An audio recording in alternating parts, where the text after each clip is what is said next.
Welcome to the series where I test out money-making methods from the OSRS Wiki. Feel free to leave suggestions on which moneymaker you'd like to see next. And also, if you didn't already know, I have a nice playlist that I've created that has all of the previous moneymakers that I've already tried, so go ahead and check it out if you haven't already. With that being said, let's get into the video. So for this video, I thought we'd go ahead and kill some Vorkath since some of you have been asking for that, and I am very familiar with Vorkath. Me and Vorkath are not on good terms because Vorkath refuses to give me the pet. Perhaps later I will show the collection log and show some of the items that I've achieved over the 7,000 plus KC that I have here. But nonetheless, Vorkath is still a very good moneymaker, one of the best in the game. But with that being said, it does have some pretty high requirements. You do need Dragon Slayer 2, and you need some pretty decent gear to kill this boss. And since this is a PVM boss that has a bunch of different uniques that you can get, 1 hour may not accurately show the GP per hour, but it'll still give you an idea of what you can make after 1 hour. If you want a more detailed approach, you can actually check out a video that I did in the past, which was 1,000 Vorkath kills, and you can check out the loot from that. With that being said, we can now jump into the gear setup that I'm using for this. And this is basically the gear setup that I will be using for the 1 hour. It's what I've been using for the past like 7,000 kills. It has been some time since I've killed Vorkath. I got kind of burnt out after not receiving the pet after so many kills, but this is what I use. The only thing that I would say is missing here is perhaps a toxic blowpipe so that you can use the spec to heal. Me personally, I've never used that and I didn't feel like bringing it along, so I didn't bring it. I just brought what I was used to, but it can be a very helpful weapon.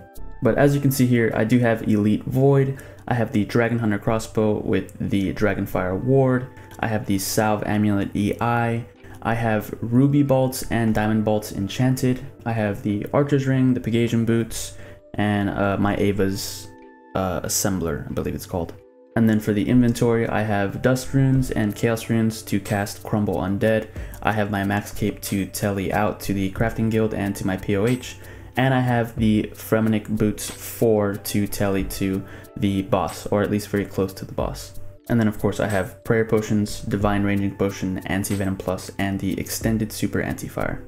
And as of recording this video, the Prayer Potions and Super Restores are very expensive right now. I think each of them was like 15,000 coins right now, which is pretty crazy. But as you can see here, I use the boots to teleport to this little area right here. I can travel aboard the Fremenic boat.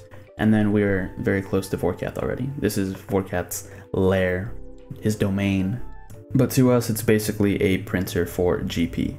Now we can just go ahead and hop over this little shortcut. Well, actually it's not even a shortcut, it's just a little obstacle you have to get by. But now we can start poking him and killing him for money repeatedly. Before we jump into it though, I do want to set my quick prayers to protect from range and make sure you have Rigor on. Rigor is very important here at Vorkath. I'd say it's definitely a very good investment if you haven't already purchased the Dexterous Prayer Scroll. And now we can finally start the 1 hour of killing Vorkath.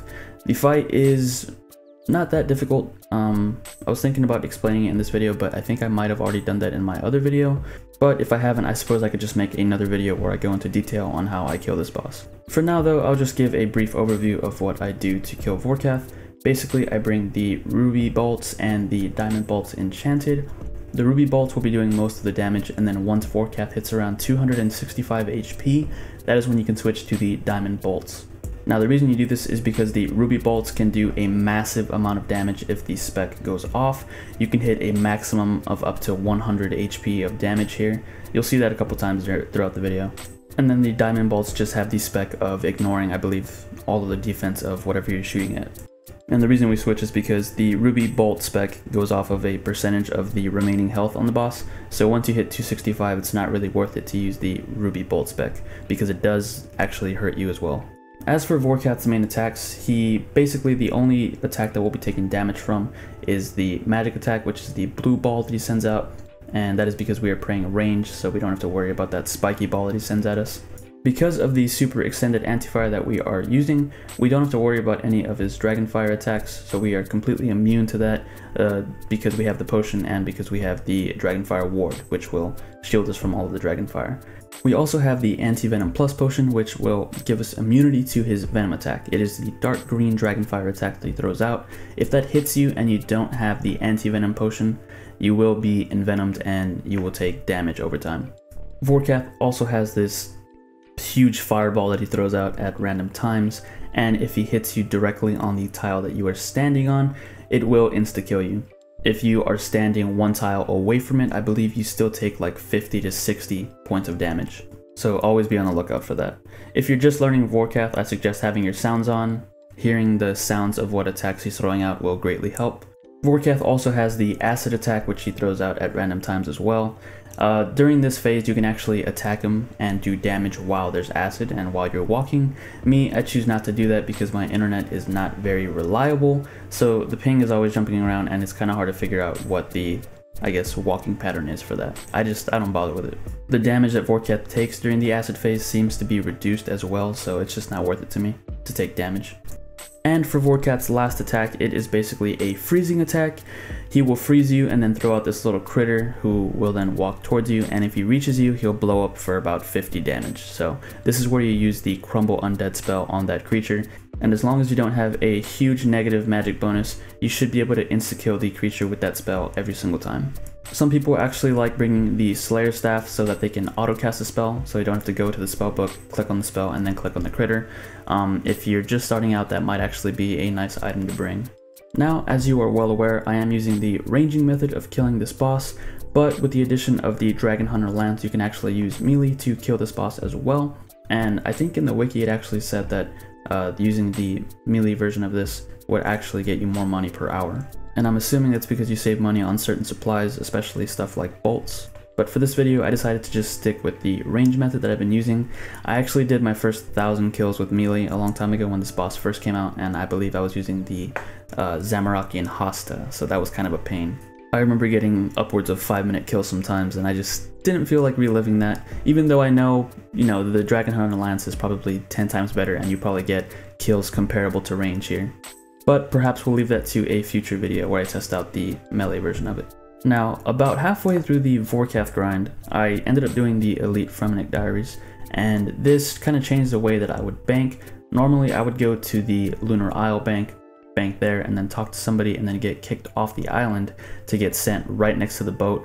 But after doing the Elite Diary, you actually pretty much can't get kicked off the island anymore, so you're pretty much forced to use the boots that you've unlocked to teleport straight there. And while it was a pain at first, you get used to it after a couple kills. And with that being said, we have reached the end of our 1 hour of killing Vorkath. We can now go ahead and do a little price check to see how much money we made in the 1 hour. And as you can see here, it's pretty close to 4 million. It was actually 4 million if I were to pick up all of the blue dragonhide that is on the ground, but we couldn't because our inventory was full. So most of the time we just leave the blue dragonhide behind. And we also have both halves of a key. Now again, I do want to say that since this is a PVM boss and that it has a good amount of uniques, everybody's GP per hour will be different, but in the end it should average to around what the wiki states. So if you want a look at a more accurate amount of GP that you can make, feel free to check out the 1,000 kills of Vorkath that I did. That'll show you all of the money that I made from 1,000 kills. I get a lot of recommendations to kill certain bosses for these money making videos, and while I do want to do them, I kind of also want to supplement them with a loot from video so that you can get a more accurate, I guess, price check. Bosses like wildy bosses like Callisto and Venenatus and stuff like that, people ask for videos on that, and eventually I do want to do that, but I feel like a big part of those, the GP per hour, comes down to the dragon pickaxe. So that's why I want to do the 1,000 kill videos so you can actually see a more accurate price check. And with everything being sold, we can finally do one last price check, and as you can see here, it is very close to 4 million GP an hour that we got doing this. We can now go ahead and go to the next screen and check out the total profit that we got from the 1 hour. So if we subtract the total cost of supplies, which was around 530,349 GP, from the amount of money that we made, which was 3,970,386 GP, we get a grand total profit of 3,440,037 GP. Definitely not a bad moneymaker, probably the best that we've had on here, but that was to be expected with the high requirements and the fact that it is a PVM boss. We also managed to get a nice amount of XP in both ranged and hit points. We got 83.3 thousand ranged XP and 29.8 thousand hit points XP, so not a bad training method either. I just want to say thanks for checking out the video, and if you did enjoy it, please consider giving it a thumbs up and possibly a subscription. And as always, I will catch you guys in the next episode.